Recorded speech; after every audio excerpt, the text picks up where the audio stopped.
লটি মাছের বড়া হবে। খেয়ে দিয়ে বলবো কেমন হয়েছে। কোনদিন করিনি, প্রথম করছে। হ্যাঁ, ধনে পাতা দিয়েছি, আদা দিয়েছি, রসুন দিয়েছি, পেঁয়াজ দিয়েছি, কাঁচা লঙ্কা বেটে দিয়েছি, লঙ্কার গুঁড়ো দিয়েছি, মটর ডাল বেটে দিয়েছি। দেখা যাক কেমন হয় খেতে।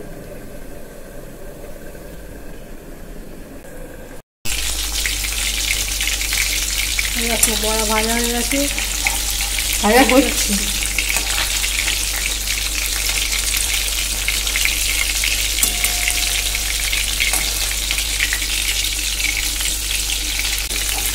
পরে উল্টাও।